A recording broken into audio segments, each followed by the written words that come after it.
Well, season two of The Last of Us just ended, and yeah, it was a hit and a miss, guys. I did not like the finale. I think there was some good aspects to it and a few good scenes, but overall, this was a fumble. So, season one was a very solid, faithful adaptation of the video game.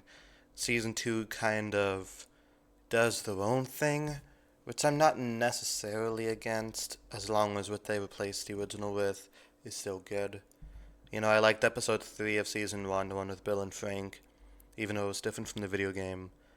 But with this, they replaced the good aspects with nothing, really. They really fucked with Ellie's character, I feel like. In the show, I mean, in the game, after Joel dies, he's extremely bitter, very narrow visioned, on a quest to find Abby, and he doesn't care who gets in the way. Very hardened and angry. While in this, she still kind of acts like season one Ellie.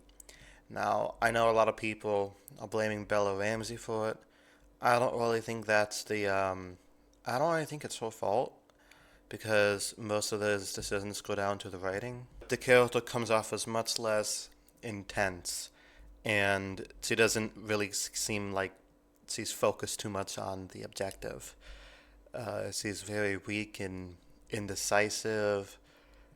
It just doesn't really come off as the Ellie we know from the game, at least in this point in the storyline. And I feel like Bella Ramsey does have the acting chops to show this, but for the most part, except for that scene where she was torturing that one girl, the girl with the bald head, besides that, she doesn't really show that type of intensity. Like when she faces off against the guy and the pregnant lady. I don't remember these guys' names. I don't know. See, it feels less forceful than it does in the game, at least from what I've seen. I've seen gameplay footage of the game.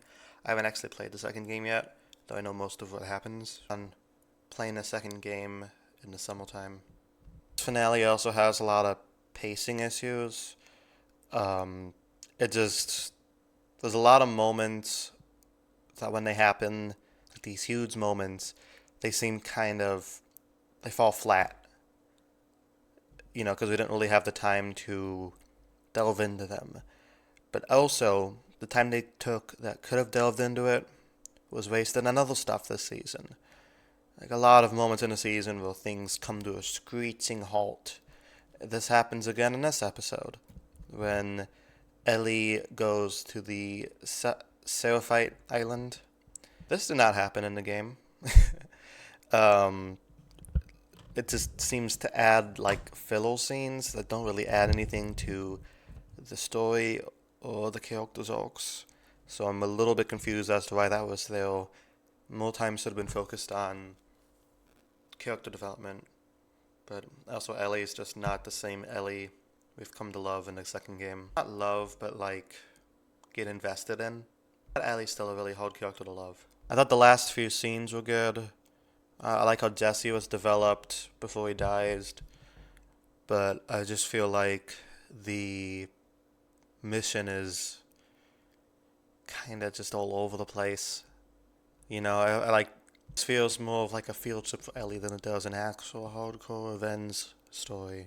So yeah, they really played it safe this season in terms of the writing on Ellie and the characterization of a lot of the other characters. There's not as many fight scenes, and the pacing is very jarring because you'd have a bunch of nothing, and then you'd have these moments that are supposed to mean something, but because it was preceded by a bunch of nothing, you don't really care that much. Though I am sad to see Jesse go, he was cool. Hopefully, season 3 could turn it around by showing us Abby's side of the story. Though I think what would have been a better idea is to, instead of showing Ellie's perspective and then Abby's perspective from the same 3 days, they could have showed both of their perspectives interchangeably, like two POVs back and forth. That would have definitely helped the pacing issues by having more plots going on at the same time. You know I'm a sucker for big ensembles. This was an issue in the game as well, but I just think for the show it would have made for better pacing. That's not going to happen, and season 3 is going to be Abby's side of the story. I don't know if season 3 is going to be the last season or if season 4 is going to be the last season. But at this point, I don't really care that much because the season was lame. I hope season 3 picks it up. I'm not going to keep my hopes up, but I'm going to still watch it anyway because of how much I loved season 1. And there were still some standout moments this season.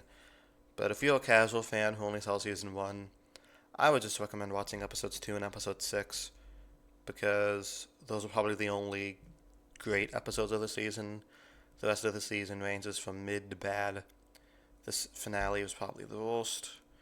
So, yeah, um, that's all I have to say. Did I like the finale? No. I give it a D minus. Boo. Okay, see you next time. Peace.